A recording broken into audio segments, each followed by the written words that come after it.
생각을 점검하고 분별하는 것이 지혜입니다. 자, 다 같이 한번 읽어볼까요? 시작.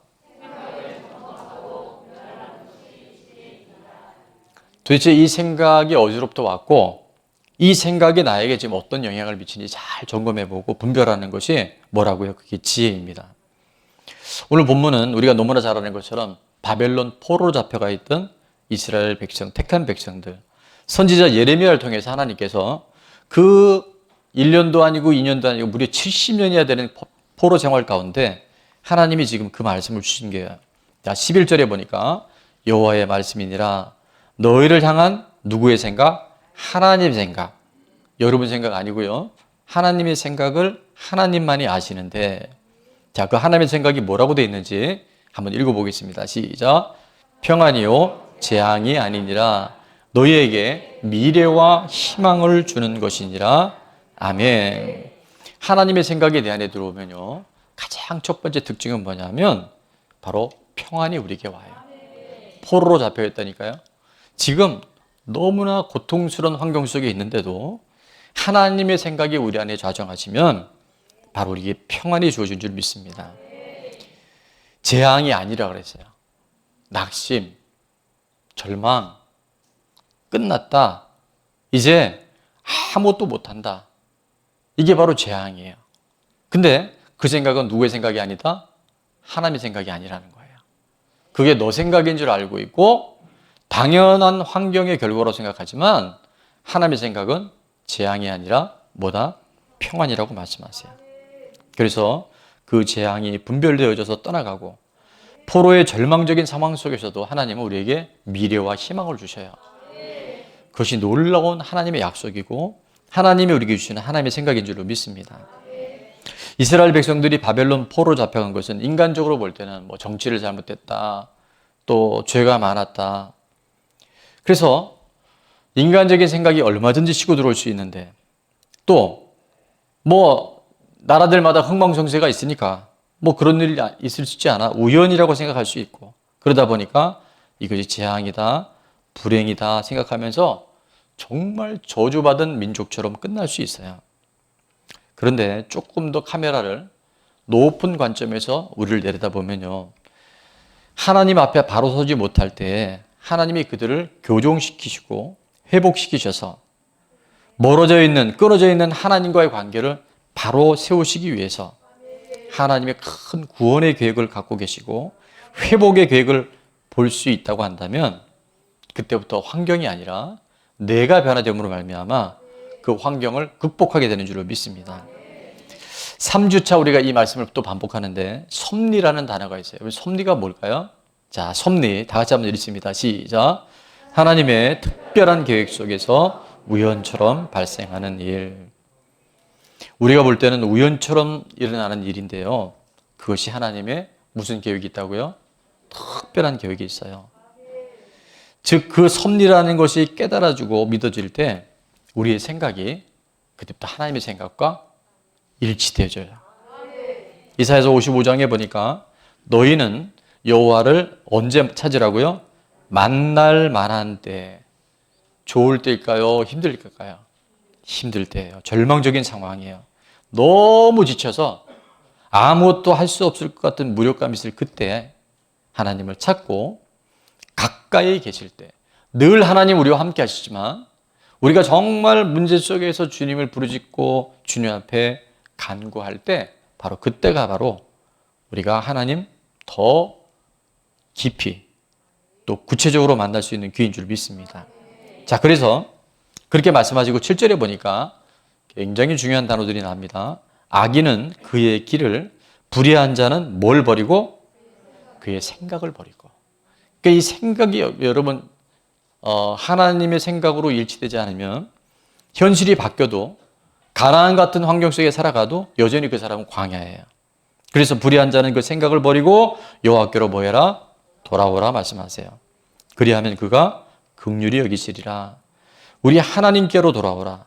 그가 너그럽게 용서하시리라. 자, 8절입니다. 제가 읽을게요. 이는 하나님의 생각이 우리의 생각과 다르며 하나님의 길은 우리가 생각하는 이 땅에 계획한 길과 다름이라고 말씀하셔요. 누구의 말씀이에요? 언약하시고 약속하시고 성취하시는 하나님이다 말씀하시고, 자 9절은 다 같이 한번 읽겠습니다. 시작. 이는 하늘이 땅보다 높음 같이 내 길은 너희의 길보다 높으며 내 생각은 너희의 생각보다 높음이니라. 아멘. 야, 너네 그렇게 땅에서 살지 마. 너네는 땅의 사람이 아니야. 내가 내 아들의 핏값을 주고 산 내 아들이고 내 딸이야. 너희는 영원한 하나님 나라 천국에 속한 자녀들이야. 왜 땅에서 그렇게 염려하고, 왜 땅에 이렇게 묶여서 원망하고, 왜 땅속에 묵혀서 그렇게 두려워하고 있어? 이렇게 막 좀 저처럼 큰 소리가 아니라 안타깝게. 내 생각은 너희 생각과 달라. 내 길은 너의 길과 달라.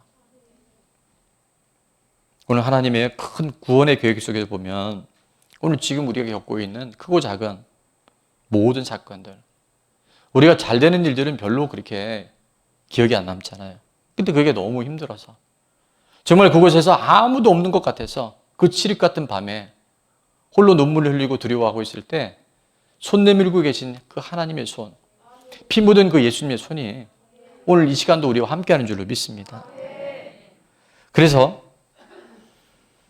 내가 지금 경험하고 있는 모든 어려움과 또 시련의 시간들이 사실은 하나님이 우리를 부르는 초청장이고, 우리가 하나님을 더 깊이 겸허할 수 있는 기회가 되는 줄을 믿습니다. 그때 중요한 게 있어요. 여러분, 내가 어느 편에 설 건가? 내가 여전히 내 생각 속에서 내가 주인 되어져서 이 일은 이렇게 돼야 되고, 우리 남편은 이렇게 해야 되고, 우리 자녀들은 이렇게 자라줘야 되고, 내가 하는 사업이나 직장이나 계획하는 일들은 이렇게 돼야 된다, 그 생각에서 내려와서 하나님의 생각이 무엇인지, 내가 지금 하나님 편에 서 있는지 그것을 잘 점검하고 분별해서, 자, 구속사가 뭔지 우리를 볼 텐데요. 구속사란 사람의 눈에는, 내가 보기에는 우연처럼 발생하는 일들 속에서 뭘 보는 거라고요? 하나님의 섭리를 보는 거예요. 우리의 모든 상황들을 재해석하고, 그래서 그곳에 하나님이 일하심을 보는 하나님의 생각과 일치된 복된 삶인 줄로 믿습니다. 자, 똑같이 예수님을 만났던 두 사람이 오늘 등장합니다. 한 사람은 누구냐 하면 신뢰받았기 때문에 그가 재정을 담당했던 가룟 유다예요. 그런데 가룟 유다가 왜 예수님을 팔게 됐는지, 왜 그렇게 비참하게 인생이 끝났는지 요한복음 13장 2절은 이렇게 말씀합니다. 마귀가, 누구가? 마귀가, 정신 똑바로 차리세요. 마귀가 벌써 시몬의 아들 가룟 유다의 어디에? 마음에 예수를 팔려는 뭘 넣었어요? 생각을 넣었다는 거예요. 여러분, 지금 마귀가 가만히 있는 게 아니라 예전에는 이렇게 막 드러나는 귀신의 현상들이 많았었어요. 예수님 당시에도 보면 굉장히 많았잖아요. 근데 요즘에는 그렇게까지 많지 않죠. 근데 얘들이 어디로 갔냐 하면 우리 마음의 생각으로 들어갑니다. 보는 것, 듣는 것, 그걸 통해서 생각하게 만들어요. 그러니까 가룟 유다는 자기가 되게 지금 뭔가 똑똑하다고 생각했어요. 우리가 하는 많은 생각들이 내 생각이 아니라 성경은 분명히 말씀합니다. 그 생각 중에 상당수는 누가 넣고 있다? 마귀가 넣고 있어요. 그래서 예수님께서 그 가룟 유다를 향해서 이렇게 말씀하시죠. 차라리 뭐 하지 않았으면, 나지 않았으면 좋았을 뻔했다. 그가 결국 자살합니다. 근데 그 밧줄이 끊어져 갖고 그 대나무 밭에 몸이 찔려서 창자가 터져 죽었다 그래요. 여러분, 이게 우리는 그냥 가룟 유다가 참 안 됐다 이렇게 생각하기 쉽지만, 오늘 그 생각이 어디로부터 오는지 분별하지 않고 그 생각을 함부로 받아먹잖아요. 그런 가룟 유다처럼 참으로 불행한 인생이 될 수도 있어요. 우리 성경을 읽을 때마다 바로가 참 완악하다, 가룟 유다가 되게 어리석다, 그건 내 생각인 거예요. 성경의 사건과 인물을 통해서 하나님은 누굴 보라고? 나를 보라는 거예요. 지금 여전히 네가 돈에 마음이 빼앗겨 있고 은 30에 예수님을 팔아버리잖아요. 세상에 야망과 욕심을 갖고 있으면요, 하나님의 아들 예수님의 제자가 돼도요 이렇게 이상한 짓을 합니다. 그래서 가룟 유다가 왜 예수님 파는 생각을 했을까? 금방도 말씀드렸지만 로마서 8장 5절에 보니까 한번 다 같이 읽겠습니다. 시작. 육신을 따르는 자는 육신의 일을, 영을 따르는 자는 영의 일을 생각하나니. 육신을 따르는 자는요, 육신의 일을 생각해요. 육신에 속한 것들이 나를 안 놔줘요. 끊임없이 육신에 속한 것들이 나를 괴롭혀요. 염려하고 판단하고 원망하고. 그런데 영을 따르는 사람은 무슨 일을 생각한다고요? 영의 일을 생각해요. 포로로 잡혀왔는데 평안이 와요. 내일이 있을까 없을까, 내일 죽을지 모레 죽을지 모르는 인생인데 그 영의 생각이 들어오니까 지금은 포로로 잡혀있고 지금은 너무 힘들지만 하나님이 우리를 붙잡아 주시고 하나님 우리를 이렇게 세워주시면 우리에게 미래가 있고 우리에게 희망이 있고 우리에게 내일이 있다는 생각이 우리를 차지하고 있어요. 똑같이 예수님을 만났지만 또 한 사람이 등장합니다. 무려 12해 동안 난치병, 현대에서도 이건 불치병 중에 하나인데 그 하혈을 하는 혈류증으로 고통받았던 여인이 있었어요. 이 병을 고치느라고 가진 재산을 다 허비합니다. 그 얼마의 돈을 내면 고쳐주겠다는 의사들이 다 나중에 보니까 배신한 거예요. 몸 망가졌죠. 마음 망가졌죠. 이 혈류병은 불결한 병이라서 그 당시 2000년 전만 해도 가족들도 같이 살지 못해요. 그러니까 버림받은 인생이에요. 너무나 외롭고 너무나 끔찍한 고통 속에 살았던 이 한 여인이, 이름은 나오지 않아요. 12해 동안 혈류증 앓았던 여인이다 그렇게 나오는데 그 여인이 어떻게 치유되고 회복되어졌는지 마가복음 5장 27절은 이렇게 말합니다. 예수의 소문을 듣고, 누구의 소문을 듣고? 예수님의 소문을 듣고 예수님이 하신 일들, 예수님이 어떤 분인가에 대한 소문을 듣는 것은, 그분에 대해서 우리가 듣는 것은요 최고의 축복인 줄로 믿습니다. 그 예수의 소문을 듣고 무리 가운데 끼어들어 들어와서 그의 옷에 손을 대니, 저는 오늘 예배 가운데도 여러분이 동일한 혈류증 여인과 같은 마음으로 그 생각을 갖고 주님 앞에 나오잖아요. 예수님의 말씀을 듣고 예수님이 내게 주신 감동을 따라서 우리가 믿음으로 결단하고 반응하잖아요. 반드시 표적이 일어납니다. 이번 8기에 여러분 이제 끝나고 간증집 보세요. 야, 이게 진짜야? 이런 일이 어떻게 일어날 수 있어? 근데 하나님이 하시면 됩니다. 자, 28절에 이 혈류증 걸린 여인이 어떻게 낫게 되었는지 같이 한번 읽도록 하겠습니다. 시작. 이는 내가 그의 옷에만 손을 대어도 구원을 받으리라. 뭐 했다고요? 생각한 거예요. 그 예수님이라면 이렇게 많은 무리가 있어서 가까이 갈 수 없다 할지라도 내가 그분의 옷자락에 손만 대도 내 혈류증이 나을 것 같아. 그 생각을 품고 예수님의 옷자락을 잡았을 때 즉시로 혈루의 근원이 말랐더라. 여러분, 의사 선생님이 할 수 있는 것은 보조적인 거예요. 근본적인 치료, 수술 이후에 그것이 자연 치료이겠지만 전적인 하나님의 테라피, 하나님의 은혜가 우리를 고치시고 우리를 회복시키는 줄 믿습니다. 저는 그래서 구속사의 주인공 되시는 예수님의 숨을 듣고 반응했던 그 혈류증 여인과 같이 오늘 이 공간 안에 예배 가운데 구속사가 여전히 흘러가고 있거든요. 환경은 말이 안 되는 상황 속에 흘러가는 것 같은데 여전히 살아계셔서 오늘 그분의 그 구속사의 관점에서 내 자신을 다시 되돌아보고, 그래서 하나님께서 뭘 원하실지 환경을 우리가 바라보기 시작할 때 혈류증 여인과 같은 정말 있을 수 없을 것 같은 그 표적이 지금도 일어나게 될지어다.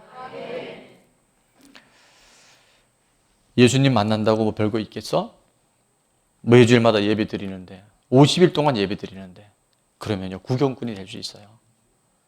정말 예수님 만나면, 정말 그분 예수님이 하나님의 아들이 맞다면 내가 오늘 그분을 통해서, 내가 오늘 그분의 옷자락에 손만 대도 내 인생의 모든 문제가 해결될 수 있다는 그 생각을 갖고 그렇게 우리가 예배하고 하나님 앞에 기도할 때 한 번도 하나님 우리를 실망시키지 않으실 줄로 믿습니다. 로마서 8장 5절에 다시 한번 육신을 따르는 자는 육신의 일을 생각해요. 영을 따르는 자는 영의 일을 생각해요. 육신을 따라 살면 그것이 인간사가 고통사로 끝나고요. 마지막엔 다 멸망당합니다. 그러나 하나님의 주시는 마음과 생각을 갖고 영을 따라 살면 회복이 일어나요. 제가 회복사를, 그 다음에 구원사가 일어나고 구속사의 주인공이 되어져요. 자, 이거는 여러분의 선택입니다. 똑같은 길이 있어요. 하나님의 길이 있고 인간의 길이 있어요. 하나님의 생각이 있어요. 내 생각이 있어요. 근데 배후에는 막여주는 생각이야. 선택과 결정은 누구 몫이에요? 여러분이 하시는 거예요. 고린도후서 10장 5절에 보면 하나님을 아는 것을 대적하여 높아진 모든 것을 다 무너뜨리고 내가 하나님 되어져서 피조물인 인간이 창조주 하나님 자리에 서서 선과 악이 나한테 있다. 그게 선악과예요. 내가 하나님처럼 돼서 선과 악을 내가 분별할 거야. 내 안에 이래서 잘못됐고 이 나라 정치가 이래서 잘못됐고 누구 때문에 내 인생이 됐다는 이 전부 다 자기인 거예요. 내가 하나님처럼 되어져서 선악을 분별하는 그것들. 그래서 하나님을 대적하여 높아진 것을 다 무너뜨리고 자, 그 다음은 같이 한번 읽습니다. 시작. 모든 생각을 사로잡아 그리스도에게 복종하게 하니. 생각을 딱 잡아서 십자가 앞에 딱 가져가세요. 여러분 그때부터 판도가 달라집니다. 우리가 생각 중에서 가장 많이 하고 있는 생각 중에서 가장 우리를 힘들게 하는 생각이 뭐냐면요. 염려입니다. 염려. 염려는요. 그래서 예수님이 그러셨잖아요. 이 땅에 계실 때 뭘 먹을까, 뭘 마실까, 뭘 입을까 염려하지 마라. 염려하지 마라. 염려하지 마라. 마태복음 6장에 보면요. 염려로 그냥 아예 도배를 해놓으셨어요. 왜? 우리 눈만 뜨면 염려해요. 하나님을 떠난 사람의 첫 번째 오는 것이 염려입니다. 사실은. 자, 그래서 그 염려라는 생각을 딱 우리가 이제 오늘 잡을 수 있는 강력한 제가 무기를 하나 드릴 텐데 빌립보서 4장 6절입니다. 아무것도 하지 말고 염려하지 말고.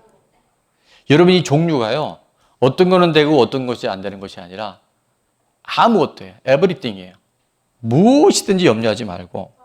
다른 말로 하면 무슨 일이든지 염려할 수밖에 없는 우리라는 걸 하나님 다 알고 계셔요. 그래서 아무것도 염려하지 말고 다만 모든 일에 기도와 간구로 너희 구할 것을 뭐함으로? 감사함으로 아뢰라는 거예요. 그 생각을 염려라는 생각을 감사를 통해서 딱 전환시켜 놓으면 7절입니다. 7절 다 같이 시작. 그리하면 모든 지각에 뛰어난 하나님의 평강이 그리스도 예수 안에서 너의 마음과 생각을 지키시리라. 아멘. 그리스도 예수 안에서 십자가의 구속의 역사를 통해서 구속사 안에서 감사하며 기도할 때 이 염려는 온데간데 없이 사라지게 될 줄로 믿습니다. 알코올 중독자 한 분이 미국 사람인데 이게 싫어합니다. 너무 술에 찌들어서 이제 모든 게 망가져 가니까 한 달 동안 병원에 입원해서 알코올 치료를 받았대요. 그리고 이제 병원에서 어느 정도 치료가 됐으니까 집에 가도 좋습니다. 그리고 차를 딱 내린 곳이 어디냐면 오가며 그 집 앞을 지나던 바로 그 술집이었어요. 그 앞에 딱 내렸는데 발이 떨어졌을까요? 안 떨어졌을까요? 어떻게 이렇게 잘 아세요? 안 떨어졌어요. 정말 무슨 밑에서 강력한 자석이 당기는 것처럼 거기에 딱 발이 붙었는데 옆을 보니까 우리나라는 그런 게 없는데 우유 뷔페가 있대요. 미국에는. 지금은 좀 올랐을 때 그 당시에는 1달러만 내면 무슨 뭐 저지방 우유 또 뭐 있어요? 고칼슘 우유 이제 여러 가지 우유가 있는데 그 1달러를 내면요 무한이기 때문에 아주 배가 빵빵할 때까지 먹을 수 있대요.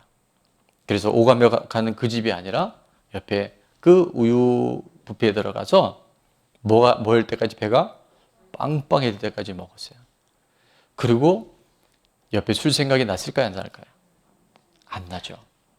여러분 우리가 염려가 계속 치고 들어오면요. 염려 안 해야지. 내가 왜 염려하지? 염려하지 말랬는데 그게 안 됩니다. 근데 그 비결이 뭐냐면 아무것도 염려하지 말고 그리스도 예수 안에서 구속사의 하나님의 은혜 안에 물줄기 안에서 감사함으로 하나님께 기도하잖아요. 그때 7절은 이렇게 약속해 주십니다. 그리하면 모든 지각에 떠난 하나님의 뭐가? 평강이. 이거는요. 이 땅에도 주는 평강을 얘기하는 게 아니에요. 모든 지각. 우리가 느낄 수 있는 모든 감각을 초월한 하나님의 평강이 그리스도 예수 안에서 우리의 마음과 우리의 생각을 지켜주셔요. 그래서 무릇 지킬 만한 무엇보다 마음 지켜라. 그 마음의 생각이 없다면 그 위인도 그러한지요. 마음과 생각을 잡는 유일하고 최고의 무기가 바로 감사로 하나님께 기도하는 거예요. 그래서 우리 교회는요, 이제 등록하지 않으신 분들은 뭐 예외지만 등록한 우리 성도님들은 매일 감사 노트를 쓰셔야 됩니다. 감사 노트를 매일 쓴 다음에 토요일 날 우리가 가족의 시간은 이번 주에도 어떤 분이 그거 올리셨더라고요. 한 주간 감사를 이제 줄여야 돼요. 100가지가 넘는 분들이 있으니까. 그래서 30가지를 요약을 해서 우리가 감사 선포식을 합니다. 그리고 대예배니까 3가지만 하나 앞에 올려드리는데, 자, 화면을 한번 보면서 감사는 생각을 주님께로 고정시키는 최고의 무기입니다. 한번 읽어볼까요? 시작.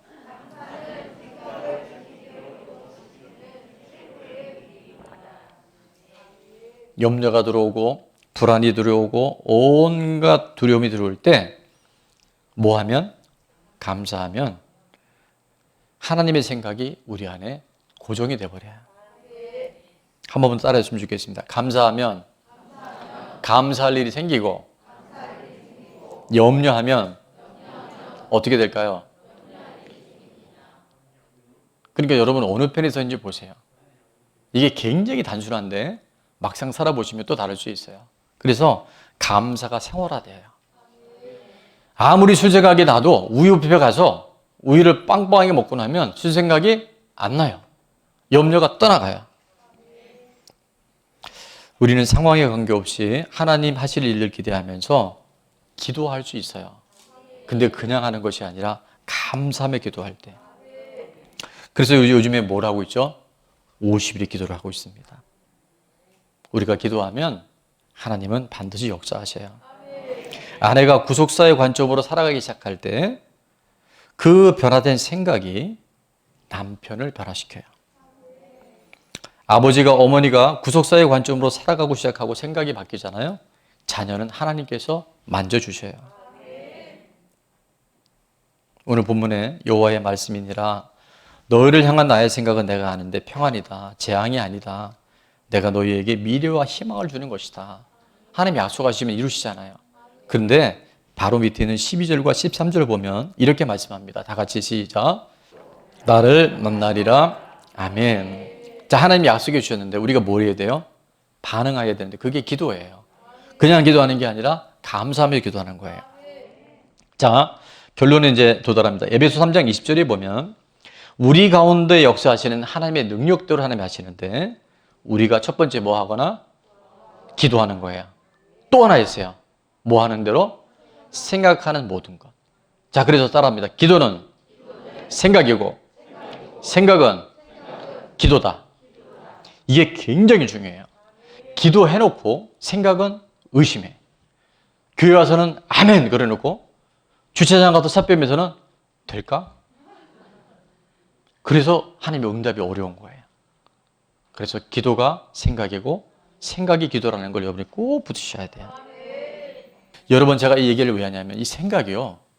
하나님의 생각과 일치되어지면 안 될 것 같은 일들이 하나님의 생각을 통해서 그 믿음을 보시고 예수님 옷자락에 손만 대도 낫겠다는 그 믿음과 생각을 갖고요. 오늘 내 삶을 살아가면 하나님은 12해 동안 아무도 못 고쳤던 그 병을 단순간에 고칠 수 있어요. 우리 안에 내가 안 된다고 하는 생각, 그 생각이 어디로부터 왔는지를 정확히 분별해내서 하나님의 생각에 내 생각을 교정할 수 있는 지혜롭고 겸손한 저 여러분 될 수 있길 바랍니다.